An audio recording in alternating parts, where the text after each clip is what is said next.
Bismillahirrahmanirrahim. Assalamualaikum warahmatullahi wabarakatuh. Alhamdulillahirabbil alamin wassalatu wassalamu ala asyrafil anbiya wal mursalin wa ala alihi wa ashabihi ajma'in, amma ba'du. Bapak Ibu sekalian, jamaah salat tarawih yang dimuliakan oleh Allah Ta'ala, tidak bosan-bosannya malah kita sama-sama memanjatkan puja dan puji syukur kita kehadirat Allah Ta'ala yang telah memberikan pada kita beribu-ribu nikmatnya, yang diantara sekian banyak nikmat tersebut ketika Allah masih memilih kita untuk kita bisa mengerjakan puasa pada tahun ini sampai hari ini, yang mudah-mudahan bertanda dari Allah Ta'ala bahwa masih ada iman dalam hati kita karena kita masih bisa berpuasa, dan mudah-mudahan kita bisa mempertahankan iman kita sampai akhir Ramadan dan sampai kapanpun, agar kita bisa seperti pesan Allah Ta'ala pada kita semuanya, wala tamutunna illa wa antum muslimun, dan jangan sekali engkau meninggal dunia kecuali dalam keadaan Islam atau berserah diri kepada Allah Ta'ala. Terima kasih. Salawat dan salam semoga tetap tercurah pada Nabi kita Nabi Muhammad SAW sebagai uswah hasanah kita, sebagai suri teladan kita, dan juga pada keluarganya, para sahabat dan pengikutnya yang setia hingga akhir zaman, yang mudah-mudahan kita termasuk di antara sekian banyak umat yang mendapatkan syafaatnya besok di hari kiamat. Allahumma amin. Bapak Ibu sekalian, jamaah salat tarawih yang dimuliakan oleh Allah Ta'ala, pada kesempatan kali ini kita akan sama-sama mengkaji surat Al-Fajr ayat 27 sampai ayat 30 yang berbunyi, A'udzu billahi minasyaitonir rajim. Bismillahirrahmanirrahim. Ya ayyatuhan nafsul mutmainnah, irji'i ila rabbiki radiyatan mardiyah, fadkhuli fi ibadi wadkhuli jannati. Shadaqallahul azim. Allah berfirman, ya ayyatuhan nafsul mutmainnah, wahai jiwa-jiwa yang tenang, irji'i ila rabbiki radiyatan mardiyah, kembalilah engkau kepada Tuhanmu dengan penuh keridhaan dan diridhoi oleh Allah Ta'ala. Fadkhuli fi ibadi wadkhuli jannati, masuklah engkau ke dalam golongan hamba-hambaku dan masuklah engkau ke dalam surgaku. Di dalam ayat ini Allah memberitahu pada kita bahwa salah satu indikator bahwa kita termasuk hamba Allah Ta'ala yang dimudahkan jalannya menuju surga dari Allah Ta'ala adalah ketika kita bisa meraih ketenangan hati kita ketika menjelang ajal kita. Tenang itu adalah ketika kita ridha dengan semua yang Allah berikan pada kita. Sebagaimana ikrar kita mengucapkan raditu billahi rabba wa bil islami dina wa bi muhammadin nabiyya.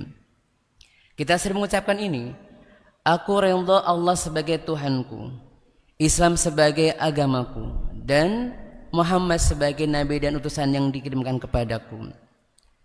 Ini adalah ikrar kita sepanjang hari. Bahkan mungkin sebagian kita biasanya membacanya adalah sebagai doa mau belajar, tetapi sebenarnya ini adalah doa zikir pagi dan sore hari. Setiap pagi dan sore hari kita diminta mengikrarkan raditu billahi rabba wa bil islami dina wa bi muhammadin nabiyya wa rasulah. Kenapa kita mengucapkan ikrar tersebut? Karena dengan ikrar inilah kita bisa mendapatkan ketenangan hati kita. Bagaimana aplikasi ikrar kita dengan ucapan raditu billahi rabba ini? Maka yang pertama adalah bahwa kita sebagai seorang muslim, harapannya adalah ridha, rela dan berlapang dada dengan semua apa yang Allah perintahkan kepada kita semua. Tidak ada penolakan dalam diri kita, dan kita pun tidak terpaksa menjalankannya. Karena sebenarnya kualitas dari ibadah kita bukan hanya sekedar gerakan dan bacaan semata, tetapi adalah bagaimana cara kita menjalankan ibadah-ibadah tersebut. Apakah kita menjalankan dengan kelapangan hati kita ataukah tidak? Karena Allah mencela sebagian orang yang dikatakan oleh Ta'ala orang-orang yang ada sifat munafik dalam dirinya. Allah mengatakan, la ya'tuna shalah illa wahum kusala wa la yunfiquna illa wahum karihun. Allah mengatakan bahwa orang-orang itu Mereka salat tapi dalam keadaan malas. Mereka berinfak tapi terpaksa infaknya. Artinya belum ada kelapangan hati dalam menjalankan perintah-perintah Allah Ta'ala. Kaum muslimin yang dimuliakan oleh Allah Ta'ala, kalau kita ibadah kita hari ini dihitung jumlahnya dengan ibadah sebagian para sahabat Nabi Muhammad SAW secara kuantitas, ya, maka bisa jadi ibadah kita lebih banyak daripada para sahabat. Bahkan ada seorang sahabiah, istri Nabi kita Nabi Muhammad SAW, tidak pernah beribadah dalam artian tidak pernah sholat, tidak pernah berpuasa, karena belum ada syariatnya, tapi mendapatkan surga yang luar biasa, iman yang luar biasa. Nabi Muhammad SAW membina iman para sahabat 13 tahun di kota Mekah, sehingga ketika sudah ada di kota Madinah, ketika apapun Allah perintahkan kepada mereka, maka mereka mengatakan sami'na wa ata'na, kami dengar dan kami taat. Berbeda mungkin dengan kita alhamdulillah ini termasuk iman dari Allah Ta'ala, kita lahir dalam keadaan Islam, tetapi begitu kita dewasa sudah banyak list ibadah-ibadah yang harus kita kerjakan, ya puasanya, sholat segala macam, sehingga iman kita ini berjalan beriringan dengan ibadah kita. Berbeda dengan para sahabat Nabi, sudah iman terlebih dahulu, sehingga apapun perintahnya maka mereka mengatakan sami'na wa ata'na. Maka muslim dan muliakan Allah Ta'ala, ketika kita ridho dengan apa yang Allah perintahkan pada kita, maka kalaupun kita kemudian belum bisa menjalankan apa yang Allah perintahkan pada kita karena kelemahan kita, maka ucapannya adalah sami'na wanzurna, ya Allah kami dengar perintahmu, tetapi tolong kami beri waktu untuk bisa menjalankannya. Karena memang pada dasarnya kita manusia ini adalah punya iman yang bertingkat-tingkat, punya iman yang berproses. Ada sebagian kita ketika ada perintah dari Allah Ta'ala langsung mengerjakannya, ini Masya Allah luar biasa. Tetapi ada sebagian kaum muslimin, ketika ada perintah Allah perintahkan pada kita melalui ayat-ayat Al-Quran dan hadis Nabi SAW, dia tahu itu adalah kewajiban, tetapi untuk bisa menjalankannya maka butuh proses yang berbeda-beda. Mungkin kalau disamakan dengan mobil, mungkin ya, ada sebagian kita yang mobilnya adalah 2500 cc, ada yang mobilnya 900 cc. Jadi meskipun sudah digeber sangat kencang sekalipun, tetapi jalannya juga lambat. Mungkin tetapi lebih baik daripada mobil yang mogok tidak jalan sama sekali. Maka tentunya ketika kita ingin mendapatkan ketenangan hidup kita, maka setiap kita menjalankan, setiap ada perintah dari Allah Ta'ala, kita mengatakan sami'na wa ata'na. Pun kita mengerjakannya bukan karena terpaksa, tetapi karena bersyukur kepada Allah Ta'ala. Karena Nabi kita Nabi SAW memberikan contoh yang luar biasa. Beliau ketika salat malam maka sampai kakinya melepuh. Diriwayatkan bahwa beliau salatnya malam itu, salat malam itu hanya 2 rakaat saja, tetapi yang dibaca adalah surat Al-Baqarah, surat Ali Imran dan surat An-Nisa, dibaca dalam 1 rakaat. Dan bisa dibayangkan mungkin 1 rakaatnya adalah 2-3 jam. Tetapi apa yang dikatakan Nabi SAW ketika ada seorang sahabat yang menegurnya, bukan menegur tetapi adalah memberikan komentarnya, ya Rasulullah, bukankah engkau sudah diampuni dosa-dosamu dan tidak mungkin kamu masuk dalam neraka dan pasti kamu masuk dalam surga, untuk apa ibadah seperti itu lagi? Maka Nabi mengatakan, afala akuna amdan syakura, apakah aku tidak boleh menjadi hamba yang bersyukur?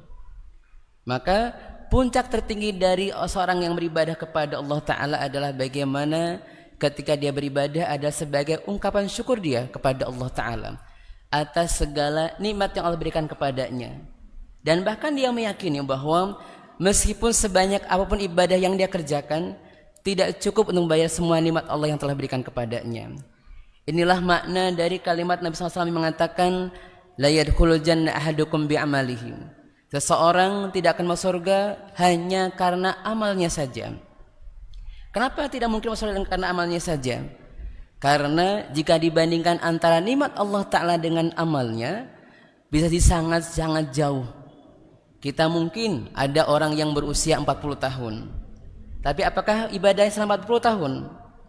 Bisa jadi kurang dari itu. Bahkan mungkin ada sebagian kaum muslimin yang ketika baru pensiun baru kemudian sadar beragama menjalankan ibadah. Artinya dari usia 70 tahunnya mungkin baru 10 tahun dia usia ibadahnya. Tetapi karena Allah sayang dengan kita, maka meskipun ibadah kita tidak banyak, tetapi Allah melipat gandakan pahalanya. Wabil khusus pada tiap Ramadan, Allah berikan pada kita kesempatan untuk kita bisa mengakselerasi ibadah kita dan pahala kita dalam satu malam yang nilainya seperti 1000 bulan. Artinya bagi kita yang menyadari bahwa kita mungkin belum banyak ibadahnya meskipun usia kita sudah sangat banyak, maka kesempatan ini kita gunakan untuk mengejar pahala agar bisa menyelesaikan antara usia kita dengan amal kita sebagai bentuk syukur kepada Allah Ta'ala. Adapun yang kedua, kaum muslimin yang dimuliakan oleh Allah Ta'ala, yang kedua adalah bagaimana kita bisa mendapatkan jiwa yang tenang. Yang kedua adalah bagaimana kita berbaik sangka kepada Allah Ta'ala. Allah berfirman, la yamutanna ahadukum illa wa huwa yusinu dhanna billah. Jangan sekali-kali seorang di antara kalian meninggal dunia kecuali dalam keadaan berbaik sangka kepada Allah Ta'ala. Ketika dengan perintahnya kita berlapang dada menerima perintah Allah Ta'ala. Adapun dengan semua takdir Allah yang berikan pada kita, maka kita diminta untuk berbaik sangka kepada Allah Ta'ala. Apa yang dimaksud berbaik sangka itu adalah, berbaik sangka adalah kita bisa mengambil sisi yang terbaik dari setiap takdir Allah yang paling buruk sekalipun. Karena pada dasarnya bagi Allah Ta'ala semua takdir Allah adalah baik. Tetapi bagi kita manusia, mengapa ada takdir baik dan takdir buruk? Karena manusia punya keinginan, tetapi takdir Allah Ta'ala kadang-kadang tidak sesuai dengan keinginan kita. Sehingga itulah mengapa kita mengatakan itu adalah buruk. Tetapi pada dasarnya dalam yang buruk sekalipun menurut kita pasti ada sisi baik dari Allah Ta'ala. Maka tentunya ketika kita mendapatkan musibah apapun dari Allah Ta'ala, pandai-pandailah kita mencari sisi yang terbaik setiap takdir Allah Ta'ala agar kita bisa mendapat ketenangan di sisi Allah Ta'ala nanti. Kaum muslimin dan dimuliakan oleh Allah Ta'ala, demikian tadi dua hal yang bisa menjadikan kita orang-orang yang tenang, yang mudah-mudahan Allah Ta'ala memberikan pada kita hidayahnya dan inayah kita semuanya agar kita bisa mengakhiri hidup kita seperti yang Allah katakan, ya ayyatuhan nafsul mutmainnah irji'i ila rabbiki radiyatan mardiyah fadkhuli fi ibadi wadkhuli jannati. Mudah-mudahan Allah Ta'ala membantu kita untuk bisa menyelesaikan puasa Ramadan ini dengan lebih baik lagi, dan mudah-mudahan Allah Ta'ala menghapuskan seluruh dosa-dosa kita dan bisa menjaga kita dari godaan setan, dan kemudian kita bisa mendapatkan kematian yang baik, kematian yang mendapatkan husnul khotimah dari Allah Ta'ala. Demikian wabillahi taufiq wal hidayah. Wassalamualaikum warahmatullahi wabarakatuh.